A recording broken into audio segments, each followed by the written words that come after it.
So in the last short summary, we developed this, this table that tells us about the major charge densities that are present at each of these regions of behavior. Now, because we have the charge density in the metal separated from the charge density in the semiconductor by this oxide, this is going to induce capacitances, and this is a great way to characterize the behavior of a constructed MOS capacitor, or the gate and channel of a MOSFET, by measuring the capacitance versus voltage. So we have to remember that the definition of the capacitance is delta Q over delta V.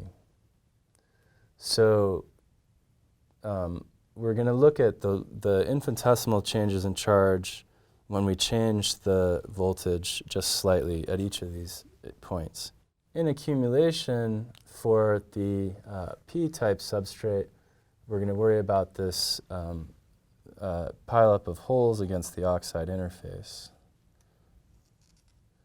So in order to get a pileup of holes in this P-type material, we're actually going to have the bands bent like this. And notice this looks like the band bending in all of the other junctions we've talked about for an N-type semiconductor.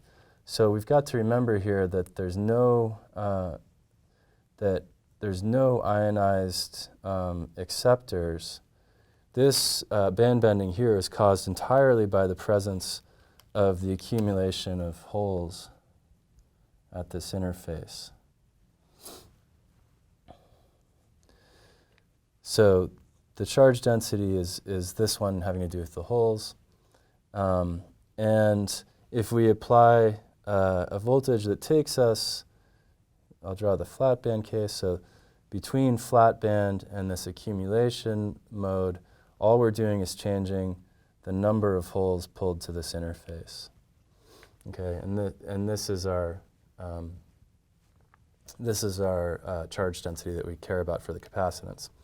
So in that case, the capacitance is just going to be given by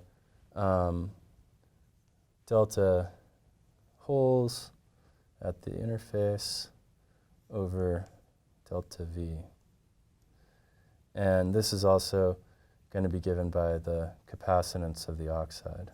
If we go into depletion mode, now this assumption here is no longer true. So we've gone past the flat band case, and we're starting to move up into the opposite sense of band bending.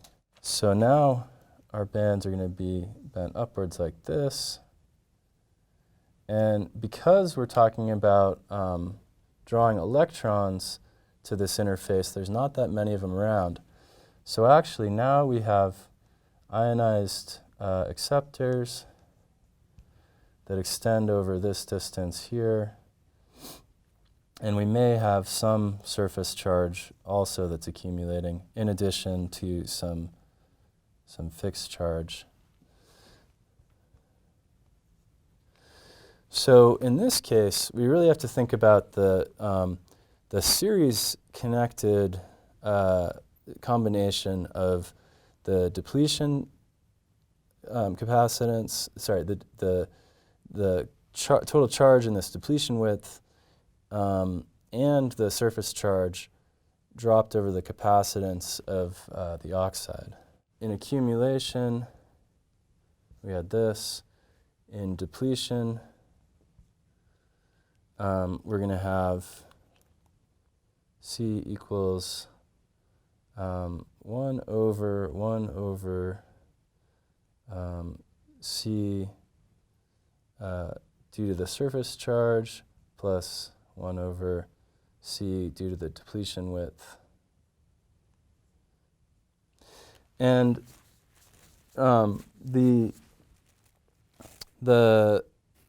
capacitances turn out to be determined primarily by the oxide thickness, the geometric capacitance of the oxide thickness, but the total charge contained in this depletion width. So we're not actually looking at this distance as the significant one, we're looking at this one because it's usually much smaller.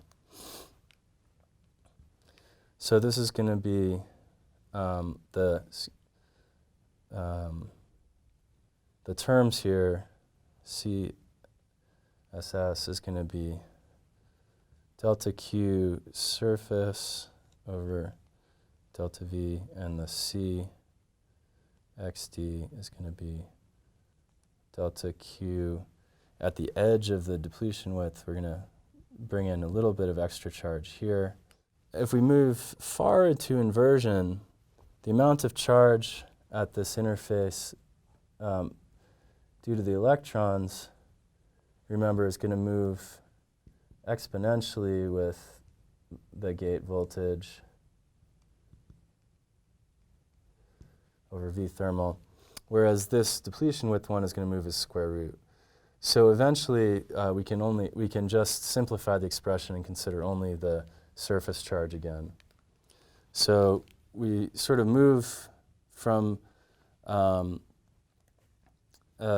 case where we're only considering the delta Q surface over delta V to a mixed case, and then in the end, as we go into inversion, we go back to a case like this again, except now, instead of considering holes piling up at this interface, we're considering electrons. So we can, just like we drew a plot for the behavior of the depletion width as a function of voltage, now let's look at the capacitance as a function of voltage. So we don't know exactly where our zero is yet, but what we know is that when we connect two capacitances in series, and both of them are significant, the overall capacitance actually goes down. But at both the accumulation and inversion limits, we return to the same value. So this value here for the capacitance is easily calculated as the epsilon for the oxide over the thickness of the oxide. And then we can do this on a per area basis here. So relative dielectric constant times the vacuum dielectric constant gives us this value here. This minimum here is going to be determined by the values at threshold for the depletion width and the surface charge.